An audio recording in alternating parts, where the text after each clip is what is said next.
This is Nick with Build Brothers Roofing, starting my digital inspection at 1956 Casablanca Court out here in Vista.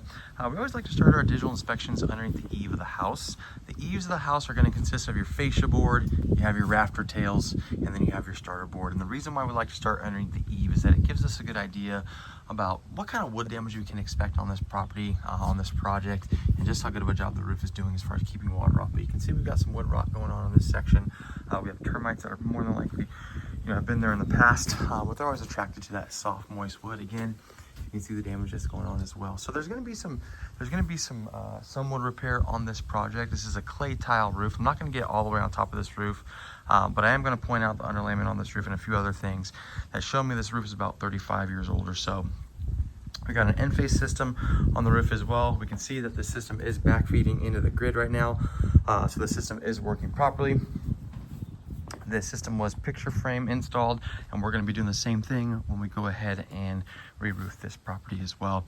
I'm going to work our way up the ladder just so we can get an idea of what the roof is looking like. Again, I'm not going to get all the way on top of the roof because I do not want to break these fragile tiles. But we can see the original underlayment sticking through. We can see also that there is no drip edge on this roof. Drip edge is a piece of metal flashing that hangs over the edge of the eave that allows water to run off that flashing as opposed to running off the wood.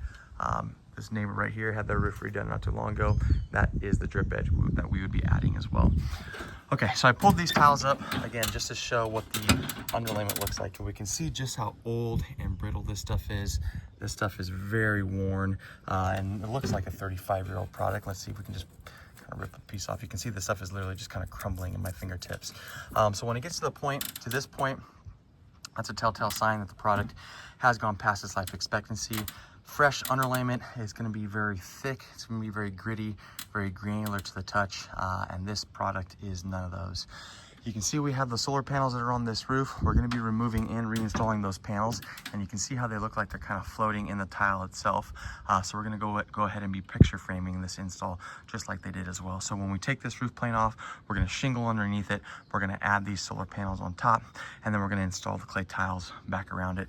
One thing I did notice on this property is that some of these tiles are glued together. You can see how they're moving up and down together.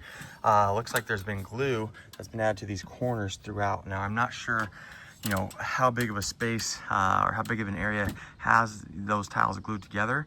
But if we're going to be looking at a lift and reset on this, which is what I would suggest, then there's a good chance that there's going to be a lot of tiles that end up breaking in the process. So again, you can see the wood damage that's been done. You can see the lack of burst stop over here in this section, but you can see how rotted out a lot of this wood is. So there's going to be a decent amount of wood repair on this property, something that the homeowner is going to need to be aware of.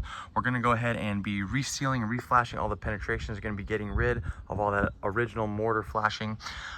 We're going to go ahead and paint those flashings and those pipes just to ensure that it looks nice and fresh with the roof as well. But I am going to recommend a full tear off on this. We're going to tear this roof down to the wood decking. We want to address any kind of bad wood that is on this property. Once we get to that point, we're going to be adding a layer of fire-resistant synthetic peel and stick underlayment to this roof. That comes with a 50-year limited lifetime warranty from the manufacturer to go along with the lifetime workmanship warranty from us as well. We're going to be redoing all this mortar as well. As you can see, it's starting to crack. Once that's complete, we're going to add the drip edge, and then we'll go ahead and reinstall the shingles, reinstall the solar panels, place these tiles back around it, make it look really nice and clean. And then at that point, the homeowner will have a roof that they'll never have to deal with again for the rest of the time that they're in this roof. But yeah, I am going to go ahead and recommend that full tear off on this. If the homeowner does want to go with a new tile roof, they're more than welcome to. I will go ahead and provide them with a quote. But this tile looks to be in really good shape. I don't see a whole lot of broken tiles that are on this roof. So as long as they're okay with using the same tile, then that is what I'm going to suggest. That is it for my inspection.